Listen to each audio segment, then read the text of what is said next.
بسم اللہ الرحمن الرحیم۔ السلام علیکم۔ عریبیہ ایک مہارن کی بیٹی تھی۔ اس کی ماں دن بھر مٹی گارا بنا کر اس کے برتن وغیرہ بنا کر شہر میں لے جا کر بیچتی اور اس سے جو کچھ ملتا بمشکل گھر کا گزر بسر کرتی تھی۔ عریبہ کو اس کام سے بڑی چڑ تھی۔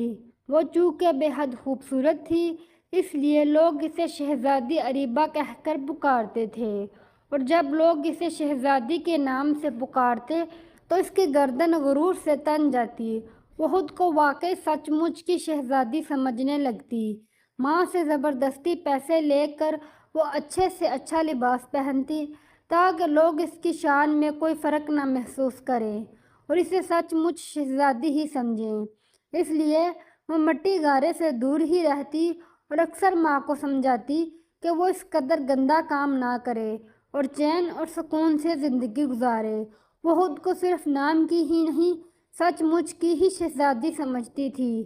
وہ کہتی کہ ایک دن کسی ملک کا شہزادہ آئے گا اور اسے پسند کر کے اسے بیاہ کر اپنے ساتھ اپنے عظیم الشان محل میں لے جائے گا اور وہ محل میں جا کر ملکاؤں کی طرح راج کرے گی اور پھر ماں کو بھی اپنے ساتھ محل میں لے جائے گی، جہاں اسے مٹی گارے سے ہاتھ پاؤں خراب کرنے نہیں پڑیں گے بلکہ وہ ٹھاٹ باٹ سے زندگی بسر کرے گی۔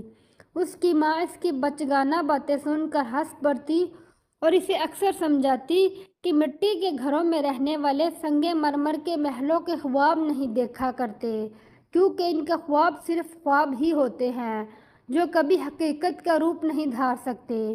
مگر عریبہ ہمیشہ ماں کی بات ایک کان سے سنتی اور دوسرے کان سے نکال دیتی اور یہی کہتی کہ جو خواب وہ دیکھتی ہے اس کے خواب ایک دن ضرور حقیقت کا رنگ دھاریں گے، بس اسے کسی شہزادے کا انتظار ہے۔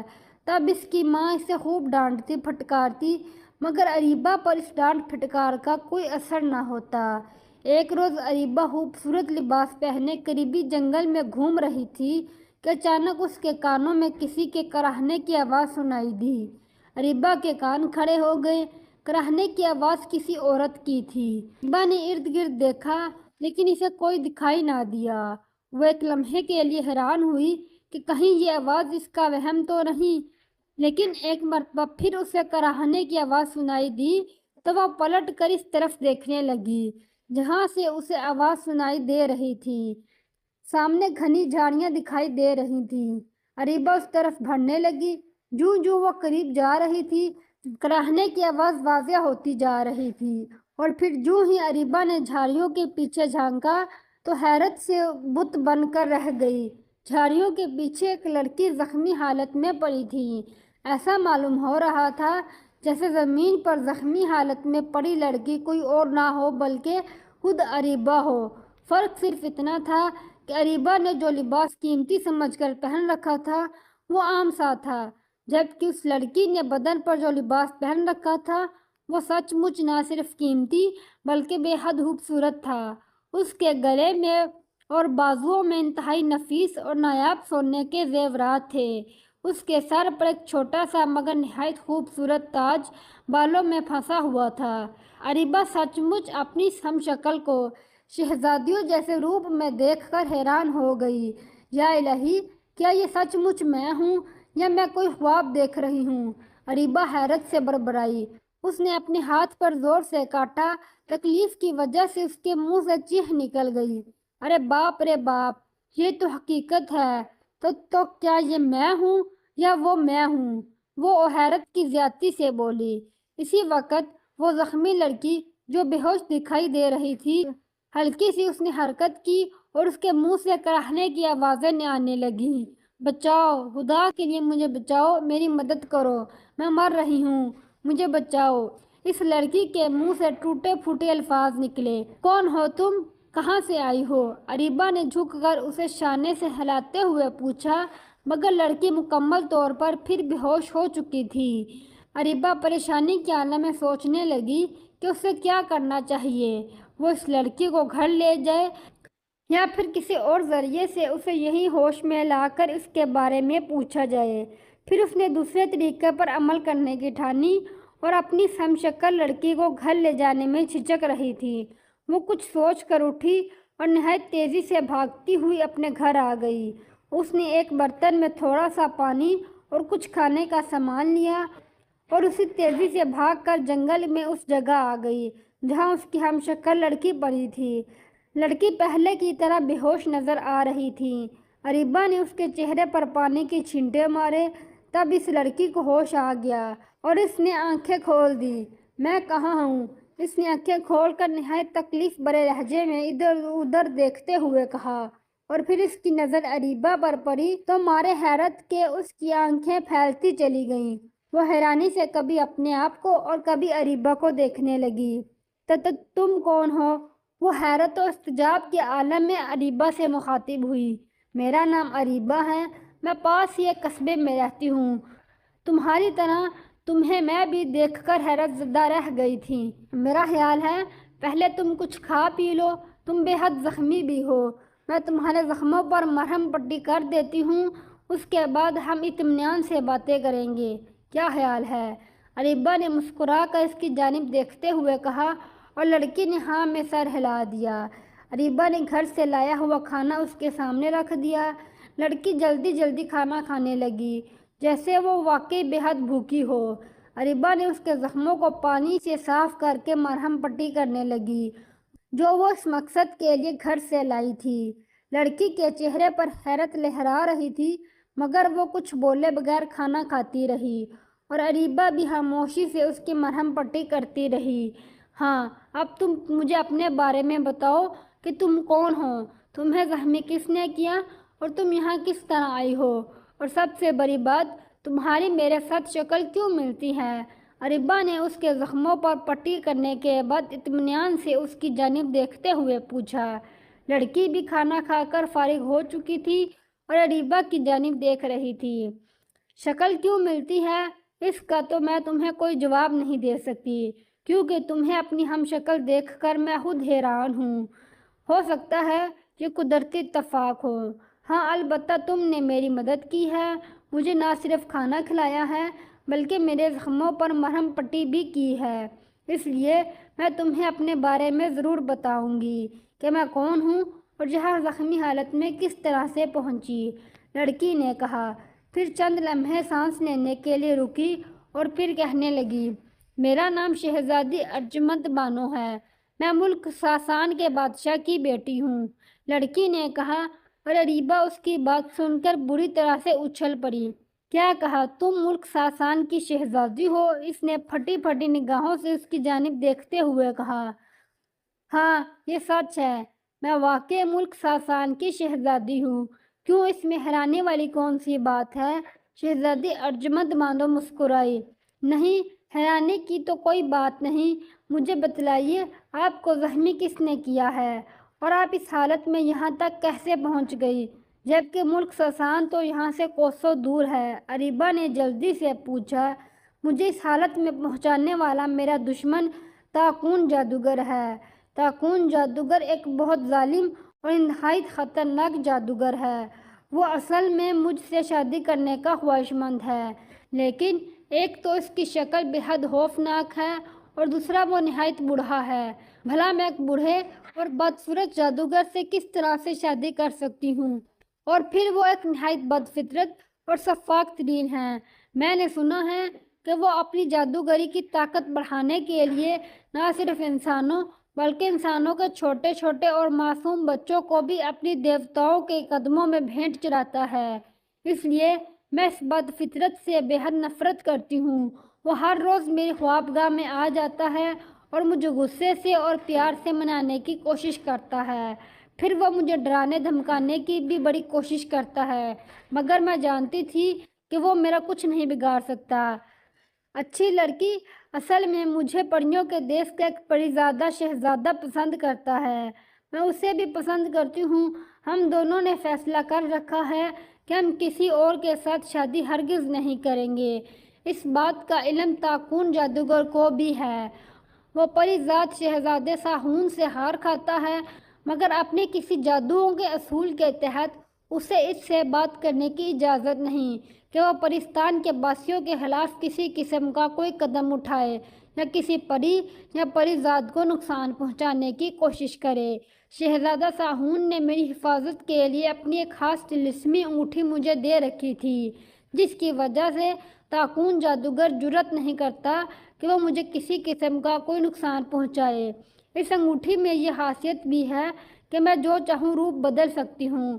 اصل میں اس انگوٹھی کی بدولت میں کسی نہ کسی پرندے کا روپ دھار کر پریوں کے دیش میں شہزادہ ساہون سے ملنے جایا کرتی تھی۔ بہرحال ایک روز مجھے شہزادہ ساہون کے طلسمی پرندے نے اطلاع دی کہ شہزادہ ساہون بے حد بیمار ہے۔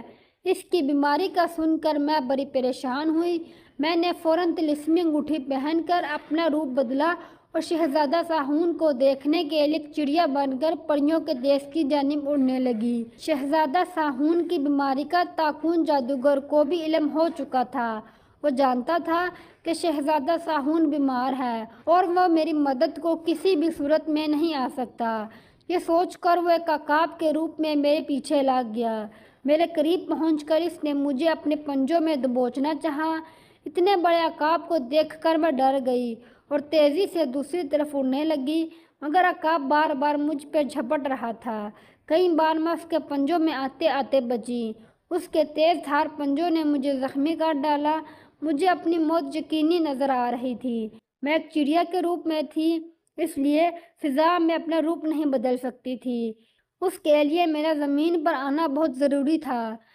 میں نے سوچا اگر میں نے اپنا روپ نہ بدلا تو یہ عقاب مجھے ہرگز زندہ نہیں چھوڑے گا۔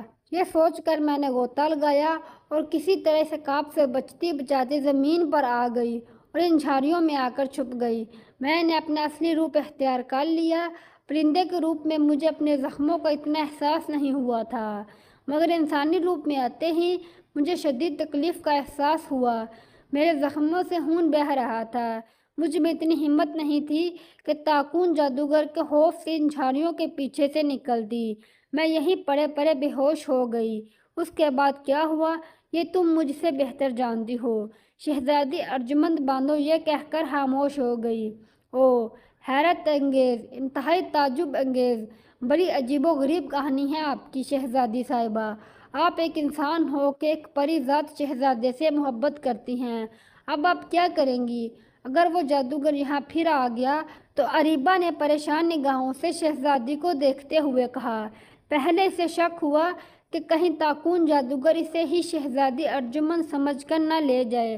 گھبراؤ نہیں، طاقون جادوگر میری تلاش سے مایوس ہو کر واپس جا چکا ہے۔ وہ اگر یہاں آیا تو اس طلسمی انگوٹھی کی وجہ سے مجھے فوراً پتہ چل جائے گا۔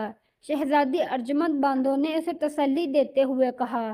نہیں نہیں شہزادی صاحبہ، یہ بات نہیں، میں تو آپ کے بارے میں پریشان ہو رہی تھی۔ بہرحال آپ نے بتلایا نہیں، اب آپ کا کیا ارادہ ہے؟ آپ کے زخموں پر میں نے مرہم پٹی تو کر دی ہے، مگر ابھی آپ کے زخم ایسے نہیں کہ آپ چل پھر سکیں۔ کیا اب آپ پھر کسی پرندے کا روپ دھار کر واپس اپنے ملک جائیں گی؟ اریبہ نے جلدی سے سنبھلتے ہوئے پوچھا۔ ہاں، میں ایک پرندے کا روپ دھار دوں گی، مگر اب میں اپنے وطن نہیں جاؤں گی، بلکہ میں طاقون جادوگر کے محل میں جاؤں گی، اور جب تک میں طاقون جادوگر کو ہلاک نہیں کر دیتی اس وقت تک میں اپنے ملک نہیں جاؤں گی اور نہ ہی شہزادہ ساہون سے ملوں گی۔ شہزادی ارجمند بانو نے سوچتے ہوئے فیصلہ کن لہجے میں کہا۔ کیا کہا؟ آپ طاقون جادوگر کو ہلاک کریں گی؟ مگر کیسے؟ آپ تو کہہ رہی ہیں کہ وہ نہایت خطرناک اور ظالم ترین ہے۔ اریبہ نے چونک کر اس کی جانب دیکھتے ہوئے کہا۔ ہاں یہ ٹھیک ہے، مگر اب اس جادوگر کا خاتمہ بہت ضروری ہو گیا ہے، کیونکہ اگر اس کا خاتمہ نہ کیا گیا تو یہ میرے لیے اسی طرح سے عذاب بنا رہے گا، اور مجھے طلسمی انگوٹھی سے علم ہوا ہے کہ ظالم جادوگر نے شہزادہ ساہون کو نقصان پہنچانے کے لیے اپنے دیوتا سے اجازت لے لی ہے۔ اب وہ کسی بھوتگار میں بیٹھا شہزادہ ساہون کو نقصان پہنچانے کے لیے کوئی جادوئی پتلا بنا رہا ہے، اور جس روز وہ شہزادہ کا طلسمی پتلا بنانے میں کامیاب ہو گیا وہ اس پتلے کو آگ میں جلا کر بھسم کر دے گا۔ پتلے کے جلتے ہی شہزادہ ساہون جہاں ہوگا اور جس حال میں ہوگا جل کر وہیں ہلاک ہو جائے گا۔ لیکن میں ایسا نہیں ہونے دوں گی۔ میں شہزادے کے طلسمی پتلے کو ہرگز نہیں بننے دوں گی۔ اس سے پہلے کہ طاقون جادوگر شہزادے کا پتلا بنا کر اسے نقصان پہنچانے کی کوشش کرے، میں اسے ہمیشہ کے لیے موت کی نیند سلا دوں گی۔ شہزادی ارجمند باندوں کے لہجے میں چٹانوں کی سی سختی تھی۔ اور اگر اس جادوگر نے آپ کو نقصان پہنچانے کی کوشش کی تو؟ اریبہ نے اس کی جانب دیکھتے ہوئے کہا، نہیں، وہ مجھے نقصان نہیں پہنچا سکتا۔